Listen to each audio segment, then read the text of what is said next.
Vous êtes le bienvenu dans cette émission des Beaux Congolais. Merci à vous tous, chers téléspectateurs. Merci à tous nos abonnés de nous avoir choisis pour partager l'actualité de la République démocratique du Congo. Bienvenue dans cette nouvelle édition de l'émission des Beaux Congolais. Partout où vous vous trouvez, à travers le monde entier. Si vous n'êtes pas encore abonné, veuillez déjà le faire. Abonnez-vous à cette chaîne pour ne jamais manquer notre actualité et surtout pensez à liker cette vidéo, à partager avec les voisins, donner plus de force à cette chaîne pour que votre communicateur vous amène des informations de plus en plus. Voilà. La bonne nouvelle que nous allons partager aujourd'hui, c'est cet afflux des entreprises américaines avant même la signature de ces deals entre les États-Unis et la République démocratique du Congo. On voit déjà un empressement de la part des entreprises américaines pour s'installer en République démocratique du Congo. Donc, ce deal fait que la RTPC, qui est l'agence, l'autorité de régulation des postes, de la poste et des télécommunications de la République démocratique du Congo, vient de publier un communiqué pour annoncer l'installation prochaine, parce qu'ils sont déjà là, de la société Starlink d'Elon Musk. Elon Musk, ndenge bolobaka na lopoto wana. Donc, Elon Musk, les propriétaires de Starlink qui donne une bonne connexion Internet, ce qui fait que l'Afrique ou les pays qui sont de moins en moins connectés au réseau Internet profitent de cette entreprise-là pour essayer d'accélérer leur développement ou leurs activités économiques. En tout cas, nous allons parler de cet empressement, pourquoi les entreprises américaines sont en train de s'empresser pour venir au Congo. Ça sera le premier sujet de notre émission. Voilà, en deuxième position, nous allons analyser avec vous pourquoi, parmi les six candidats qui sont choisis, parmi les cardinals, pour procéder à l'élection ou choisir celui qui sera le prochain pape, pourquoi Fridolin Ambongo n'a pas fait bonne figure.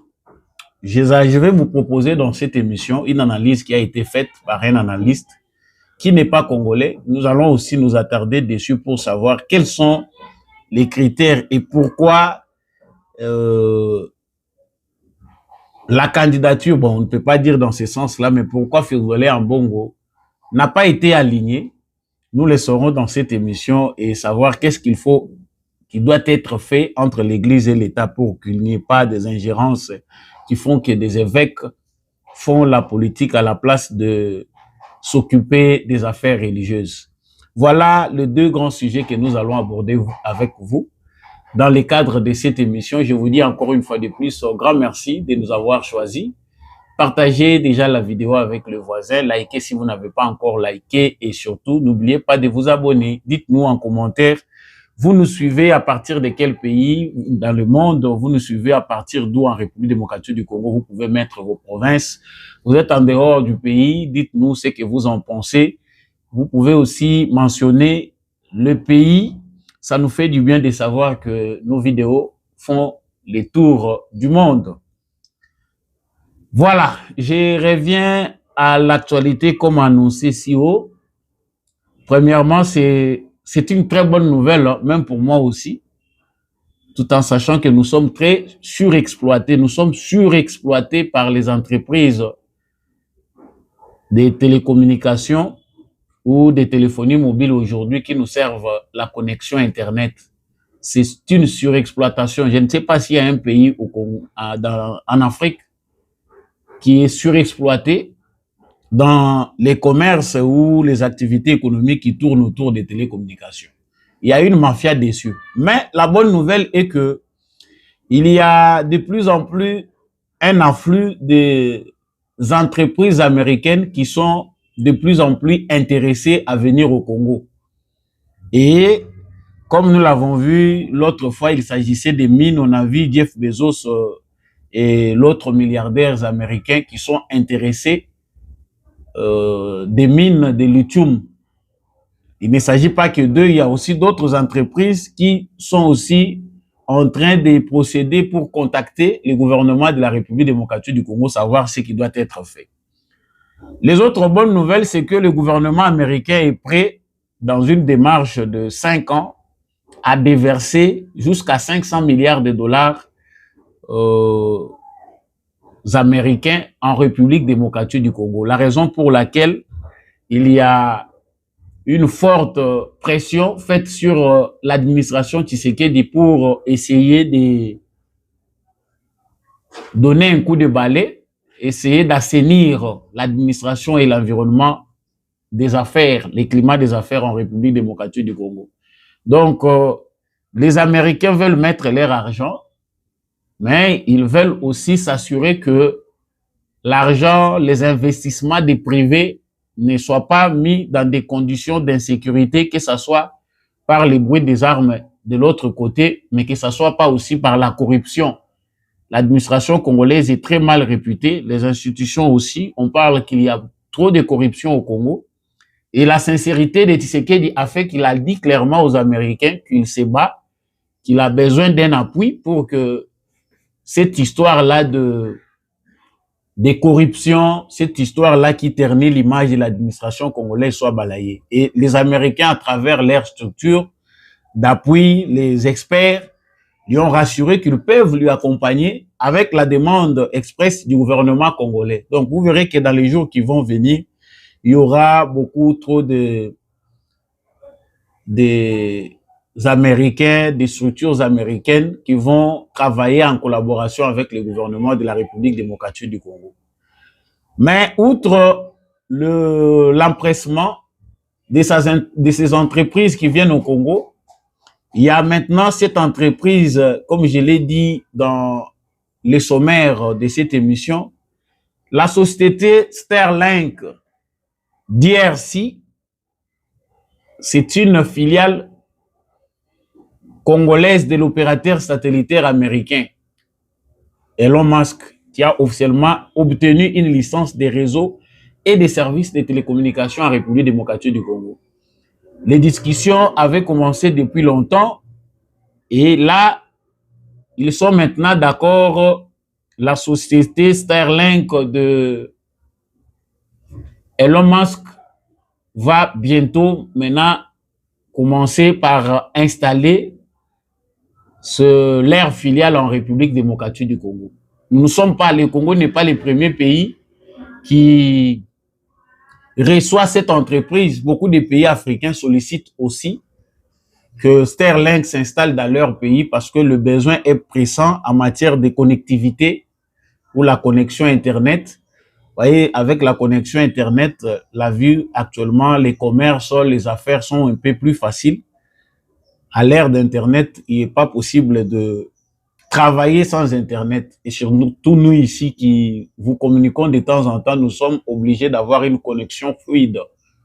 Une connexion qui permette que nous ne soyons pas de temps en temps en besoin de se déconnecter, de penser qu'il n'y a pas de mégas, comme c'est le cas en République démocratique du Congo. Je vais revenir là-dessus pour vous parler de l'exploitation dont nous sommes l'objet. Donc, Elon Musk est venu comme le sauveur des Congolais. Même si cette annonce faite par l'autorité de régulation de la poste et des télécommunications du Congo, je peux lire pour vous les communiqués. La RTPC, communiqué de presse, vous le voyez, je pense, faisant suite au communiqué de presse du 15 mars 2025, l'autorité de régulation de la poste et des télécommunications du Congo, ARPTC en sigle, informe l'opinion publique qu'une licence des réseaux et services de télécommunications a été attribuée à la société des droits congolais Starlink DRC SA, conformément à la réglementation en vigueur en matière de télécommunications et d'éthique. Starlink est désormais autorisé à opérer en République démocratique du Congo en tant que fournisseur d'accès Internet suite à la régularisation de sa situation administrative. Elle procédera au lancement effectif des services dans le tout prochain jour. Ça, c'est le communiqué publié par cette autorité des postes, des régulations des postes et télécommunications. Donc, il n'y a plus de doute là-dessus. Nous sommes sauvés, pas un peu, mais nous sommes sauvés. C'est une très bonne nouvelle. Les entreprises américaines viendront nombreux.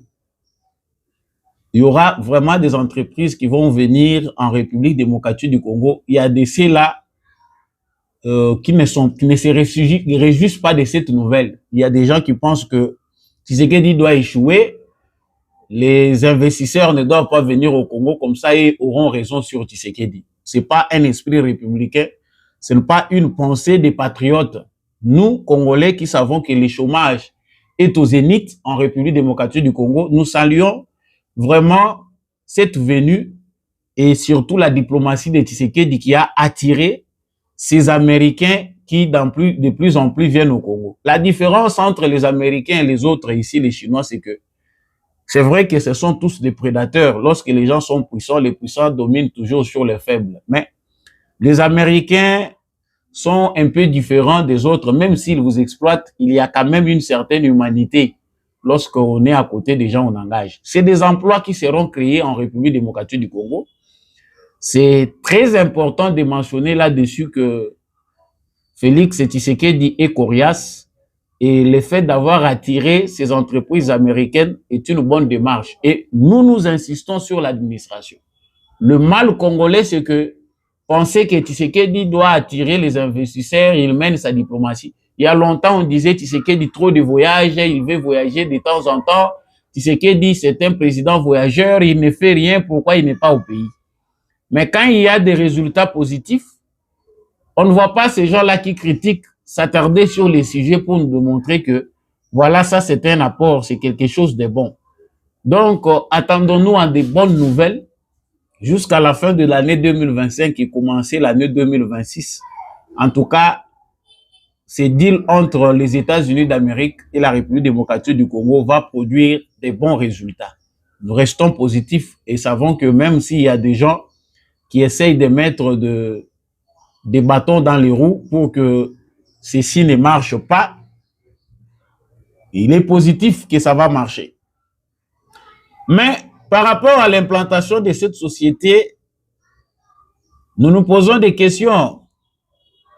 Ouf, des soulagements pour les Congolais, mais pour les autres, déjà, c'est une mise en garde sévère. Les sociétés comme Vodacom, Orange, RTL, nous sommes fatigués. Aujourd'hui, Canal Box, qui nous exploite dans les médias parce que l'offre de qualité qui est présente dans les médias congolais actuellement, si quelqu'un a les moyens, c'est qu'il sera connecté à Canal+. Nous versons l'argent à nos prédateurs. Monsieur Bolloré, je ne sais pas si c'est encore lui ou il y a des autres des gens derrière. Nous, les Congolais payent, payent aussi eux-mêmes les agresseurs. Donc, on vous étouffe pour que vous profitiez pas, vous ne puissiez pas profiter de vos ressources naturelles. Mais en même temps, on vous exploite même le peu que vous avez. Vous avez une antenne parabolique sur votre toit où les chaînes offertes sont des chaînes de production française. Et là encore, culturellement, c'est nous qui perdons. Et Canal Plus ne s'est pas limité. Là, maintenant, ils ont Canal Box. Ils offrent aussi aujourd'hui la connexion Internet. Toujours de mauvaise qualité. Toujours de mauvaise qualité. C'est très grave. RTL, Vodacom et autres ont profité de l'absence de finalisation de la fibre optique qui devait terminer les histoires pour permettre à ce que la connexion puisse être sur toute l'étendue du territoire congolais. Vraiment, ça fait très mal. C'est très grave comme réalité en République démocratique du Congo. Et nous payons cher la connexion Internet. Ils sont nombreux, ceux qui offrent déjà la connexion Internet. Mais on ne sait pas pourquoi les Congolais doivent payer cher. C'est les entreprises de téléphonie mobile qui offrent la connexion Internet, exploitent à outrance les Congolais. Vous achetez un forfait, ils vous disent c'est pour un jour, 24 heures, 1 gigabyte. Et c'est ces gigabats-là, on ne sait même pas mesurer, savoir si c'est vraiment 1 gigabatt ou ce n'est que 300 ou 400 mégabats. Ils profitent de l'analphabétisme et la culture de non-revendication des Congolais. Mais malheureusement, malgré tout ça, les Congolais ne revendiquent pas. Les Congolais continuent à acheter, à enrichir ces entreprises-là et des politiciens qui sont derrière. Et moi, je me demande même si, depuis tout ce temps-là, où était l'ARTPC, PTC ici, l'agence de l'autorité de régulation de la poste et des télécommunications, faisait quoi pendant tout ce temps? Parce qu'on surexploite, vous allez m'excuser d'utiliser les termes. Il y a une mafia derrière parce que toutes ces entreprises de communication n'ont pas de déclaration réelle. Hein? Ils ne font pas de vraies déclarations. On nous exploite, surexploité. C'est un ouf de soulagement que cette société vienne parce que l'offre est vraiment titanique. C'est une offre vraiment très grande qui permet de couvrir toute l'étendue du territoire national congolais. Les Congolais ont un grand besoin de connectivité sur Internet, mais l'offre est médiocre. Ceux qui nous offrent là en partie, ils choisissent de nous exploiter. Ils ne voient même pas la qualité des services. Vous pouvez appeler les services clientèle et autres là. Ils ne sont pas là. En tout cas, bonne nouvelle. Mais moi, je pense que il est important pour nous aussi de veiller à ce que la mafia ne puisse pas. Parce que là où la mafia est forte, même les bonnes nouvelles finissent par devenir de mauvaises nouvelles. Parce qu'avec la mafia qui s'est installée au sein de nos institutions, des institutions congolaises, dans nos entreprises publiques, privées, partout, et une administration la plus lourde, je ne sais pas si c'est celle la plus lourde de la planète, on risque encore même de corrompre ces gens qui sont sérieux, de transformer cette filiale, parce que chez nous, quand ça vient c'est ailleurs, on applaudit. Quand ça arrive chez nous, ça finit par devenir mauvais. C'est vrai que Canal Plus, Canal Box exploite ici au Congo, mais même ailleurs dans les pays voisins, ce n'est pas grave comme ça se passe ici au Congo. Chers Congolais, il est temps de savoir revendiquer. C'est déplorable que les Congolais, malgré toute cette surexploitation, les Congolais, ils n'ont pas une bonne culture de consommation. Ils consomment, ils pleurnichent, ils murmurent en silence au lieu de revendiquer. Ils ne manifestent même pas, ils ne boycottent même pas. Ça fait très mal de parler de tout ça de mon peuple, sachant que je fais partie, mais c'est très grave. Hein. Quand on n'a pas le sens de la revendication, personne ne viendra vous s'apitoyer sur votre sort. Chers Congolais de partout, c'est une très bonne nouvelle. Des entreprises vont venir chez nous, mais si on ne sait pas revendiquer, le capitalisme aujourd'hui, c'est l'instinct naturel de tout être humain. Tout le monde vise les intérêts. Et ceux qui n'ont pas de principe, ils exploitent à outrance. Même ces entreprises étrangères qui viennent, qui vont s'installer, qui vont créer des emplois, s'ils comprennent que vous ne savez pas revendiquer, ils seront en complicité avec vos politiciens pour vous exploiter davantage. Alors, tout n'est pas gagné. C'est une bonne nouvelle qu'il faut conserver. Les entreprises américaines viendront. Sterling est venu. On est sûr qu'il y a des sociétés qui vont aussi plier bagage pour partir parce que leur offre n'est pas de qualité. J'évite ici de citer les sociétés que moi je vais barrer. Je n'aime pas même entendre parler parce que autant même dans leur service. Donc, vous pouvez appeler les services clientèle et on ne vous répond même pas. Donc, s'ils vous répondent, c'est seulement par formalité.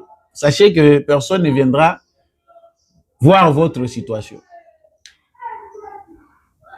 Ça, c'était la bonne nouvelle qu'on avait à partager pour notre premier sujet. Le deuxième sujet, c'est celui de notre célèbre cardinal Fridolin Ambongo. Tata, comme on l'appelle chez nous ici, Tata Episcopo. Le cardinal Fridolin Ambongo était cité parmi les favoris, parmi les cardinals qui sont dans la liste, dans la ligne pour décider de celui qui va devenir pape, le prochain pape. Mais subitement, on ne sait plus, dans les 6 noms qui sont cités, bon, on ne dit pas forcément qu'il devait être là, hein, parce que tout dépend aussi de l'orientation voulue par ceux qui pèsent beaucoup plus dans les pouvoirs du côté du Vatican, ceux qui ont un mot à dire plus que voir certains Africains ou les Noirs qui sont sous-représentés en termes de poids politique. Bon, on ne parle pas de poids politique, mais en termes d'influence politique dans les affaires au Vatican. Mais les commentaires et certains analystes pensent, qui ont essayé de décrypter les sujets, pensent aussi que Fridolin Ambongo a un très grand penchant pour la politique que pour la théologie. Je vous laisse d'abord suivre cet analyste qui est un analyste sur TV5 Monde, et puis on va parler sur ce qu'il nous dit. Pour cette élection, c'est une première dans l'histoire récente de l'Église. Les cardinaux africains pourraient réellement peser sur le choix du futur souverain pontife. Bah oui, tout à fait, Saladin, et tout est une affaire de chiffres, de rapports de force démographiques au sein de l'Église. L'Afrique, elle commence à faire sa place petit à petit. Et en 2013, lors de l'élection du pape François, on comptait 11 cardinaux africains au sein du conclave. Désormais, ils sont cette fois-ci 18 pour ce conclave qui s'annonce donc le 7 mai. Alors, c'est dû à quoi? C'est dû au pape François qui a voulu ouvrir l'Église vers le sud global. Il a créé 17 cardinaux africains et représenteront l'Afrique qui est devenue une terre de croissance pour le catholicisme dans le monde. Quelques chiffres très simples. En 2009, le continent comptait alors 158 millions de fidèles. Ce chiffre monté aujourd'hui à 260 millions de fidèles. C'est 20% du nombre de catholiques dans le monde. Alors, qui sont les cardinaux africains qui vont compter dans ce conclave, Pierre? 3 noms ressortent, le cardinal guinéen Robert Sarah, le cardinal Fridolin Ambongo de Kinshasa et le Ghanéen Peter Turkson, cardinal de Cape Coast. Alors Robert Sarah, il est très connu médiatiquement, il vit à Rome, il connaît bien les arcanes du Vatican. Sarah, c'est le défenseur d'une église traditionnaliste qui est opposée à toute évolution sur l'homosexualité, la place des femmes dans l'église. Il s'est même opposé au pape François sur des questions comme les migrants, les exilés qui cherchaient à joindre l'Europe. Il a même trouvé des bienfaits à la colonisation européenne. Mais malgré ses opinions, il est très influent en Afrique. Est-ce qu'il peut être élu pape? Ça sera compliqué pour lui parce que 80% des cardinaux du conclave ont été nommés par ce même pape François qui combattait. Alors, on imagine mal ces gens-là rejoindre le cardinal Sarah lors de l'élection, Et donc, il pourrait choisir une personnalité moins clivante, un peu plus consensuelle, se tourner vers le cardinal Ambongo de Kinshasa. Alors, le cardinal Ambongo de Kinshasa, il est très connu parce qu'il a défendu le principe d'élection libre et démocratique en RDC. Il représente un peu l'engagement social et politique que l'on retrouve dans de nombreuses églises africaines, des églises sur le continent. Alors il est moins rigide effectivement que le Robert Sarah, mais au sein du Vatican, on trouve qu'Ambongo a pris une influence trop grande. Il est considéré comme étant un peu trop politique et pas assez théologien. Et puis, Pierre, le troisième que vous évoquiez, qui est en bonne position, c'est Peter Turkson. Ah, lui, il est connu pour être un habile négociateur. Il est plus discret qu'Ambongo et c'est quelqu'un qui a beaucoup compté dans le pontificat du pape François. Il est à l'origine, notamment, de nombreux textes fondateurs du pontificat du pape François, notamment sur les questions de justice climatique, de migration ou de finances éthiques. Il est ni doctrinaire, ni révolutionnaire. Donc certains le voient un peu comme une troisième voie. Alors est-ce que ce sera lui? Est-ce que ce sera un pape africain? Comme vous le savez, Salah-Eddine, les voies du conclave sont impénétrables. On va patienter. Merci beaucoup, Pierre. Voilà, là, vous venez de suivre les commentaires et les analyses de cette analyste. Je pense que si c'était au Congo, certains auraient jugé cette analyse, on l'aurait peut-être collé, soit le parti du président de la République, soit on aurait dit qu'il est quelqu'un qui appartient au pouvoir. Mais là, il vient de confirmer ce que disent beaucoup de Congolais sur le cardinal Fridolin Ambongo, qu'il a un fort penchant pour la politique que pour la théologie. Il était mieux pour les cardinals de choisir, parce qu'il n'est pas tard en République démocratique du Congo, tout est possible. Il peut toujours mettre de côté sa toge ou sa robe de religieux et puis embrasser une carrière politique, surtout qu'au Congo, on peut commencer de nulle part. On peut se réveiller un matin et tout change directement, tout bascule. Mais ici, même au Vatican, on reproche à Fridolin Ambongo, c'est que certains Congolais aussi se disent ici ou reprochent à Fridolin Ambongo qu'il a un fort penchant pour la politique et pour la théologie. Au Congo, nous avons observé que depuis que Fridolin Ambongo a remplacé les cardinals qui étaient avant lui décédés, paix à son âme, les cardinals Laurent Moussengo, les homélies se transforment en des matinées politiques ou soit à des activités politiques.